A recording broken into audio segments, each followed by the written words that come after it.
कर्मयोग, ये शब्द तो हम सबने कई बार सुना है ना? लेकिन इसका असली मतलब क्या है?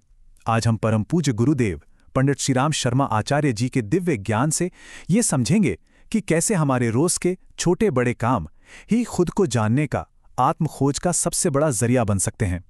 तो चलिए इस कमाल की यात्रा पर निकलते हैं। तो सबसे पहला और सबसे जरूरी सूत्र कर्म ही पूजा है।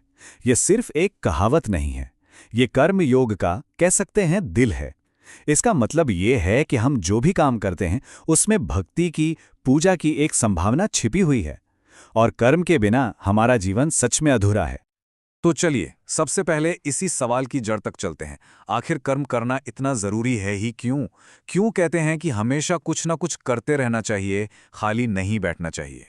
इसका जवाब विचार क्रांति पुस्तक का ये सूत्र बिल्कुल साफ कर देता है। कर्महीनता ही सबसे बड़ा दुर्भाग्य है।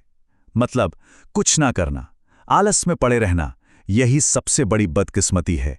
ये वो हालत है जहां इंसान की तरक्की, सब कुछ थम सा जाता है। और अब इसका दूसरा पहलू देखिए, कितना कमाल का है।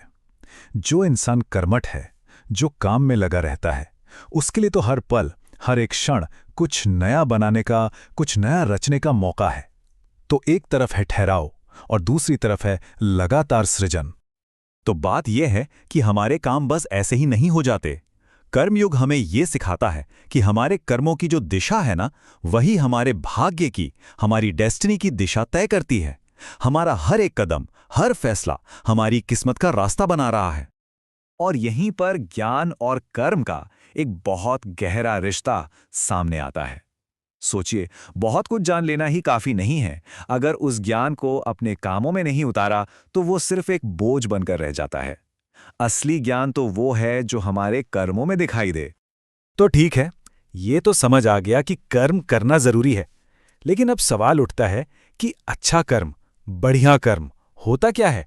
सिर्फ काम करना काफी नहीं है, उसे सही ढंग से करना भी तो जरूरी है ना? तो चलिए अब इसी कैसे वाले सवाल का जवाब ढूंढते हैं। तो वो कौन से गुण हैं, वो कौन सी क्वालिटीज हैं जो हमारे रोज के साधारण से काम को भी पूजा के बराबर बना देती हैं? आइए अब उन्हीं गुणों को एक एक करके समझते हैं। देखिए, श्रेष्ठ कर्म के 3 मजबूत स्तंभ बताए गए हैं। पहला है पूरी ईमानदारी, दूसरा पूरे मन से, पूरी लगन से काम करना, और तीसरा सेवा की भावना। अब एक एक करके इन तीनों को थोड़ा और गहराई से जानते हैं। तो सबसे पहला और सबसे बुनियादी स्तंभ है ईमानदारी। ये किसी भी अच्छे काम की नींव है, उसका फाउंडेशन है। जब हमारी नीयत साफ होती है और हमारे काम सच्चे होते हैं, तभी वो काम असल में कीमती बनता है। अब आता है दूसरा गुण, पूर्ण समर्पण। मतलब जब हम किसी काम में अपनी पूरी जान लगा देते हैं, पूरी आत्मा उड़ेल देते हैं, तो वो सिर्फ एक काम नहीं रह जाता, वो एक साधना बन जाता है, एक सच्ची भक्ति। और यही लगन है जिससे एक्सीलेंस पैदा होती है। और तीसरा और शायद सबसे जरूरी गुण, सेवा का भाव।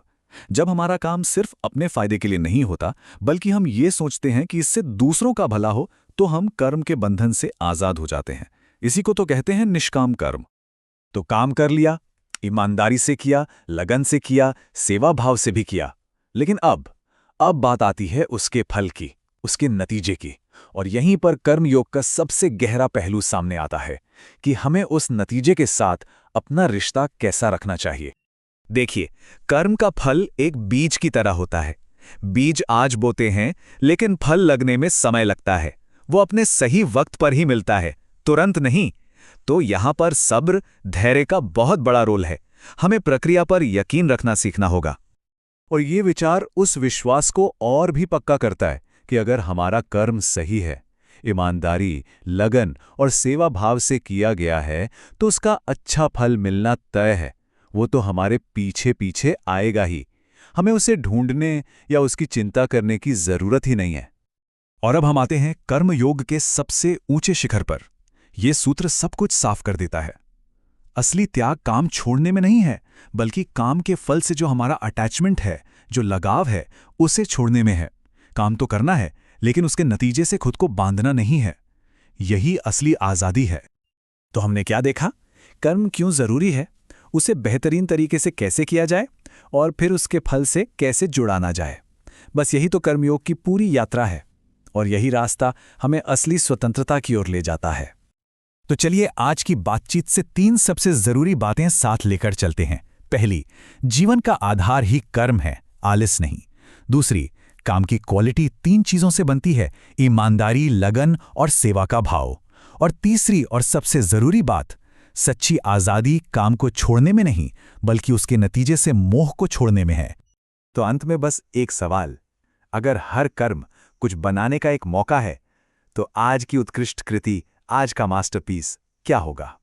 सोचिएगा जरूर, क्योंकि ये दर्शन सिर्फ सुनने के लिए नहीं, बल्कि हर पल जीने के लिए है।